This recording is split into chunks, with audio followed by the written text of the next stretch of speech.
Welcome back to Riding Bikes in San Diego. This video is going to be a little longer today because it's a route that I don't think I've ever recorded before. I don't ride it that often either. We're on Navajo right now. As you can see, we're in a bike lane. But like a lot of infrastructure in San Diego, there'll be a bike lane and then there'll be nothing. So that's what happens here as we're approaching the split. If you go to the right, it's Waring Road. We've ridden on that a bunch of times. There's been some videos in the last few months about that. But I'm making a left on College Avenue here today. I have to go to the market that is attached to SDSU. So we are going to ride from here all the way to San Diego State on College Avenue. Now, it's not all horrible, I guess, but if you were to make a right onto Waring, that has no bike lane for a couple of long blocks, and then eventually you get into a bike lane, but it's a gap. All right, like just when there's no bike lane, it's a gap. We just went from a bike lane and now we're in no bike lane, which is actually a little strange right here. As you'll notice, I'm not taking the lane. I don't feel like I have to take the lane here because there's a lot of room. Like there's plenty of room for a driver in this right-hand lane, and then for me to be on the shoulder. There's also some red paint there.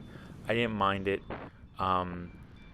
It just didn't feel necessary to take the lane. I feel safe right here where I am.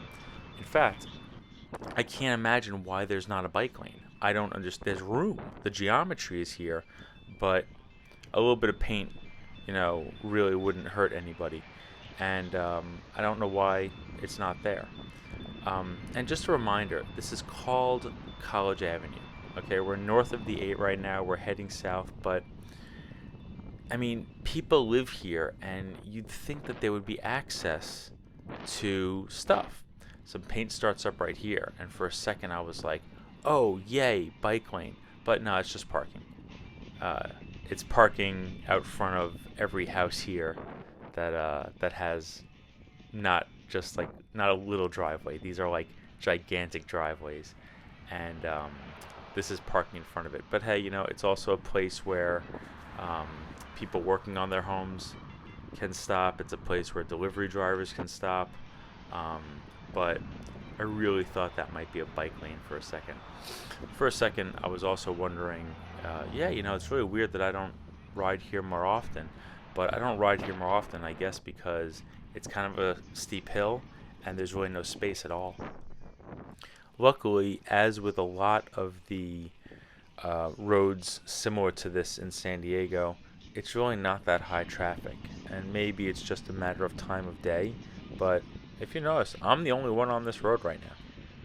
Like, there's nobody coming up behind me. And out there's somebody. They're going kind of fast, I guess. But this is not a highly trafficked road in this spot. I don't know. I just wish that there was some option. I put up a video the other day about how we don't have a lot of options in San Diego in general, and I stand by that. Usually I take Lake Murray, cross the 8, and go over and pick up 70th. This is the next crossing to the west, and it's a couple of miles away. There's just no other way. So, I mean, these are the circumstances we have, and it's really unreasonable to ask all the people living here to go out of their way by a couple of miles and then cross over and then go a couple of miles. If you live around here and want to get to SDSU, a campus that has thousands of students and employees and all these stuff, I mean, you're kind of in a real bad situation if you're riding a bicycle. Now, I will say there are 2 bus routes that go over here. I think the 115 and the 14 both go along here. And that's not so bad. I guess you could bring a bike on there. And sometimes I take the bus around here too. And, it's perfectly pleasant, but you shouldn't have to rely on a transit system that doesn't run that often, that costs money, when you can ride a bicycle if you have one. For a second, I was happy we were in a little bike lane after we went through that little commercial area.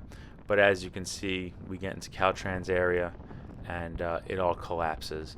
Luckily, it's a bit of a downhill, I have some momentum.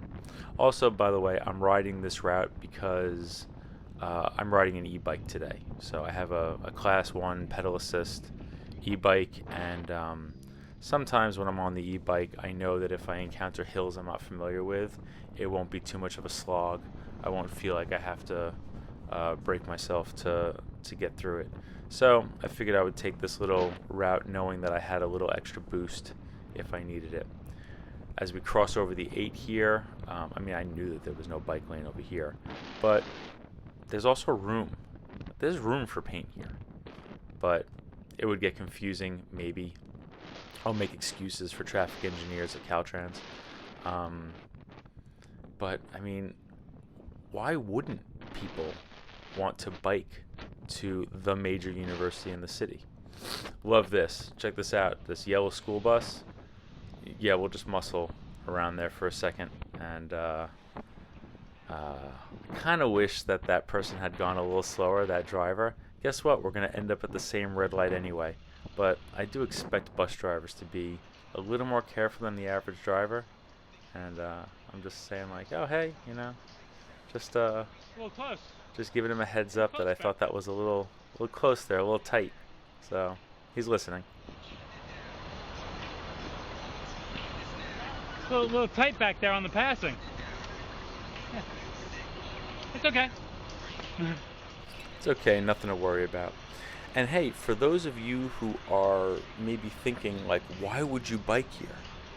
I mean, you're going to love it when we cross this street and actually go into what I think is the shortest bike lane in San Diego. But this is a major university. In fact, they just got Research 1 status. And you'd think that they would make it easy for people to get there, especially since first-year students can't have parking, because parking is such a problem on this campus. There we go. We got into the bike lane, and now we're out of the bike lane. I think that might be the shortest painted bike lane in the city. I'm not sure. If you know a shorter one, let me know. We get a Cerro off to the left there, and another Cerro comes up, and then a bike lane starts up again. Why doesn't this lane continue all the way? Beats me. Why that paint can't go all the way totally beats me. Of course, how do you get to that painted bike lane? One could take Alvarado, that was off to the left, and I've done that before. I used to ride that regularly, but that bike lane only goes to Reservoir, and from Reservoir to 70th, there's nothing at all, and I got tired of that. That's why I usually do that Montezuma to the library and weave over to Saranac thing. Our friend the bus driver is going to sit in some traffic back there. Again, we're on an e-bike, and if it helps you to know, it happens to be a Brompton Electric. That caps out at assisting me up to 15.5 miles an hour, so that gives you a sense of how fast I'm going. I'm not going faster than about 15 miles an hour here. And there's some fresh paint over here. The bike lane starts up. Now it's fancy. I don't know how you would get there except for the way I got here. And but maybe they're just picking it up for people biking from the transit plaza here and heading south to get to some stores. I'm going to head to a store. There happens to be a Trader Joe's over here. I'm going to pop in there and get a few things for dinner because when you ride a bicycle, it's easy to pop into a store, grab a few things, and then get home and prepare food for yourself or your family or your friends or anybody you feel like eating with. So from here, we're going to shop a bit, drive less, and ride a bike. Thanks.